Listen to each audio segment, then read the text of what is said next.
It's Ben Seong from Learn ASP. Are you looking for answers on fitness, nutrition, body composition, performance, and lifestyle? Well, if you are, then this is the episode for you. Welcome to our Q&A zone where we will be answering your questions specifically on these 5 pillars. So sit back, relax, and enjoy the episode ahead. What's your nutritional guidance for someone who struggles with putting on weight? I'm guessing muscle. Typically, if you get someone who cannot put on weight, you got to look at a few things, obviously. One of them is their eating habits, right? So someone who is what we call a hard gainer in colloquial terms is someone who will eat incessantly, keep eating, and will not be able to put on weight no matter how hard they try. Now, a lot of these hard gainer forms, if you actually look at their nutrition, they do not eat on a regular basis. Now, there will be the people that will tell you, I eat a lot.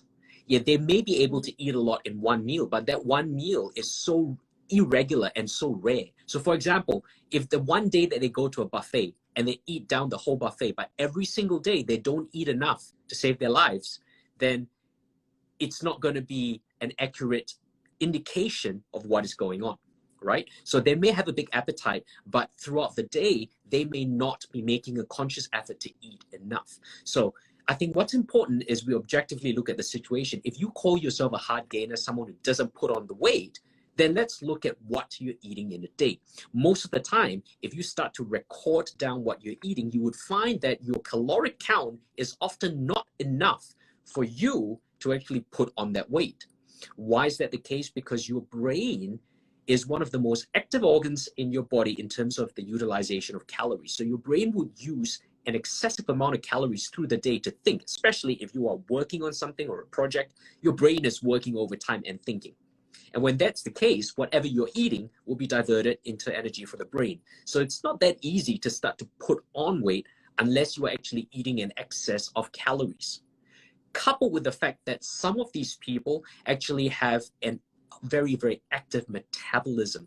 Now, I wouldn't use the term hyperthyroid because hyperthyroid is a condition that says the thyroid is excessively active, and that's actually a medical condition. These people who are hard gainers may have a very active metabolism. That means it's more than average, but also they may be people who are very fidgety. They tend to move around quite a lot. And when you look at someone's basal metabolic rate, people who fidget a lot more are people who would burn a lot more in the resting state because it is something they do subconsciously. They move around a lot more. There's a lot of fidgety movement, and that requires energy. So if you want to look at why this person is not putting on weight, calories. They need to understand that their day needs to be increased in caloric count, and they need to jot it down because they will lose track of what they're actually eating. Secondly, if they're trying to increase calories in a meal itself, go for calorie-dense foods. So foods that are more bang for buck, foods that perhaps could be higher in better fats, like nuts, for example. Foods that are easier to eat, easier to digest, but in terms of caloric count, they're also higher. So these are the people that I would say for a snack, if you want to go for more dense foods like avocados, more dense foods like dried fruits or nuts, because dried fruits, for example, are very easy to eat compared to a whole fruit. Whole fruit has a lot of water content. A dried fruit is very devoid of water, right? So it's very easy to eat. So if you're eating a bunch of grapes, you're less likely to finish the whole bunch of grapes than you are a pack of raisins, right? It's pretty much the same amount of sugar. One of them is dried, and so you can take that down a lot more easily. And so for people like that, increase the amount of nuts they're taking or dried foods that are high in density, caloric density, that would help them through the day. Now, they also need to make an effort to be eating more because most of the time they don't eat enough. Now, the second thing you need to look at with this particular sort of people is that these hard gainers will typically use carbohydrates as a predominant fuel more than any other body type. So their nutrition needs to be more in carbohydrates. These are the sort of people where I would tell them that they will need to include more carbs in their nutrition plan itself, because that's what their body works on. So these are people, you need to load them up with carbs. Okay, and yes, Awesome. this is also at the extent of maybe dropping protein a little bit. Okay, you can't be giving them an incessant amount of protein with a lot of carbs, because most of the time they won't have the appetite or the digestive system to break it down. But carbs are more easily broken down so that you can increase the carb content, the calorie content through carbs, and drop the protein slightly. Hi Ben, what's your tip for female clients who can't seem to get off sugar or refined carbs cravings? I was actually just writing about that this morning. I have a few things that you can tend to look at. First and foremost is depending on which time of the month. Typically, if it's around the period, and I've spoken about this before, if it's around the period, so you're looking at PMS, for example, it is very normal and very common for females to have an upregulation of cortisol or stress during that period of time. It's just the body's response. When that happens, their cravings for sugar intensify. So if, let's say you get an average female that doesn't have any cravings through the month, but during that time they have an upregulation of sugar cravings, then that is very specific to PMS, right? If that is the case, then the few things that I would look at is, firstly, increase their intake of starchy carbohydrates. So if they take in starchy carbohydrates during that time, it placates their need for refined sugar.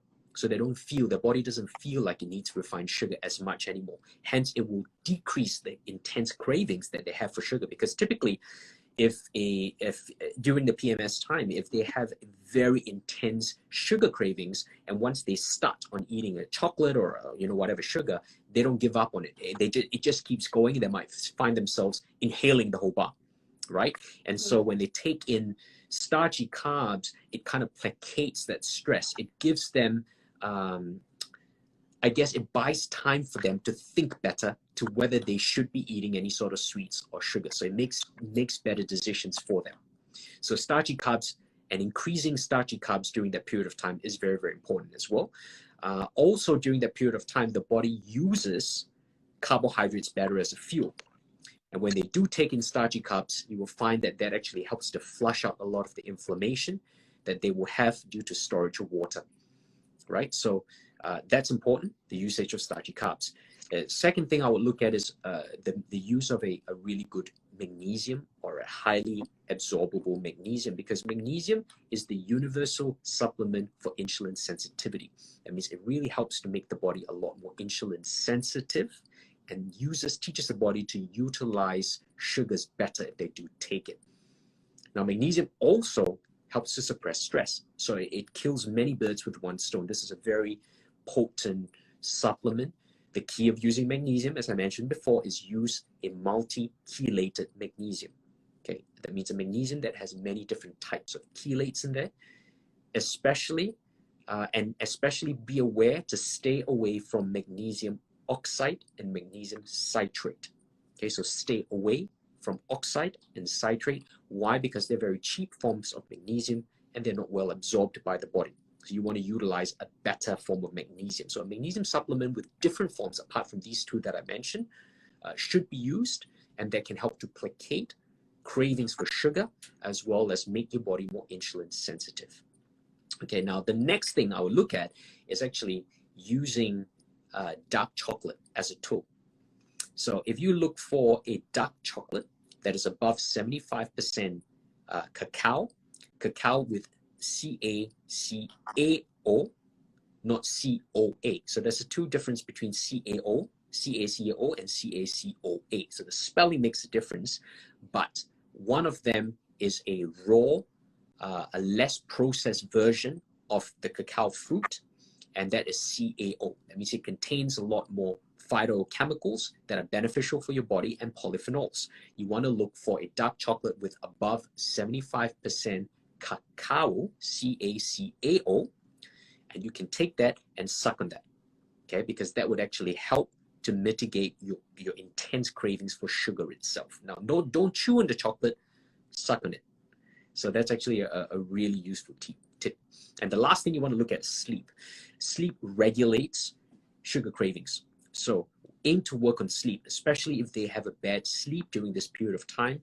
their cravings will intensify more. So if they sleep well, then that would actually help to placate a lot of those cravings.